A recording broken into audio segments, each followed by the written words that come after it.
Гласањето во странство ќе се одвива во 33 дипломатско-конзуларни представништва и конзуларни канцеларии на Република Македонија, во кои пријавени за гласање се вкупно 2694 македонски државјани.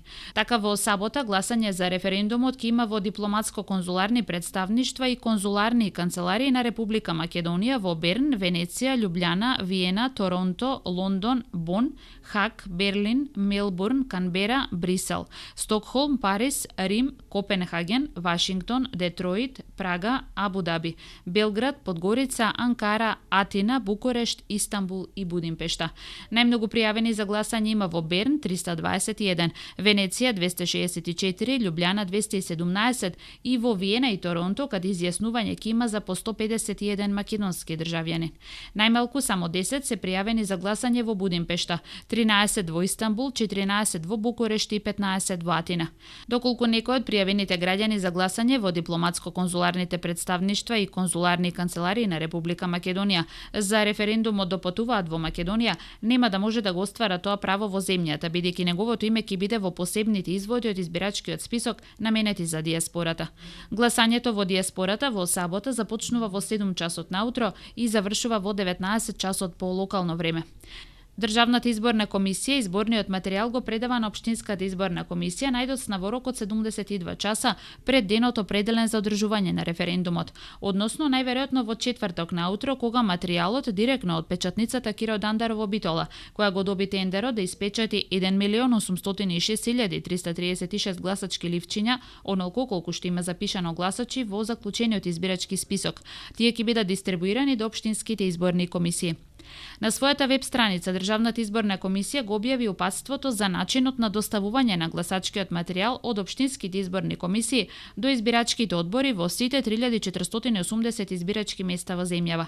Во него е наведено дека општинските изборни комисии се должни гласачкиот материјал да го достават до избирачките одбори ден пред одржување на референдумот, односно во сабота, согласно начинот предвиден во изборниот законник и упатства и прирачниците на Државната изборна комисија.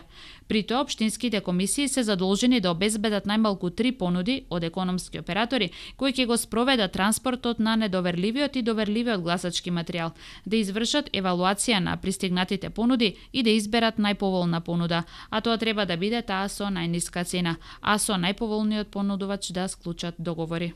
Во сабота на 29 септември гласање ќе се спроведува и за болните и немоќните лица, за затворениците и за лицата во домашен притвор. При тоа во Општинската комисија Прилеп пријавени се 156 болни и немоќни лица, во Крушево и Долнени по 73, во Кривогаштани 6 болни и немоќни лица. Референдумот за договорот со Грција на 30 септември ќе го следат 383 домашни и 286 странски наблюдувачи. Најмногу акредитирани домашни наблюдувачи имаат Цивил Центар за слобода 282, Националниот ромски центар Куманово 46 и Инклузива 40. Мост ќе го следи референдумот со 12 наблюдувачи. Од странските наблюдувачи најбројни се на ОПСЕ ОДИХР 188, на амбасадата на САД 35 и мисијата на ОПСЕ во Скопје 12 наблюдувачи. За следење на референдумот се акредитирани и 47 странски новинари. Државната изборна комисија ја објави листата на пресконференции за сабота и недела. Пресцентарот на ДИК ќе биде сместен во големата сала за седници во седиштето на Државната изборна комисија. Во сабота ДИК ќе има две пресконференции во 12 часот и 19:30 часот, на кои ќе се споделат информации за текот на гласањето во странство, гласањето на болни или немоќни лица и на лица во куќен притвор. Во недела Државната изборна комисија најави 7 пресконференции до 19 часот, со можност за уште неколку во зависност од текот на денот на гласање.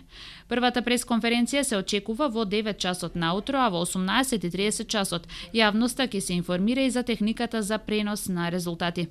Државната изборна комисија вчера на својата веб страница постави кратко аудио упатство за начинот и постапката за гласање на лицата со оштетен вид за предстојниот референдум.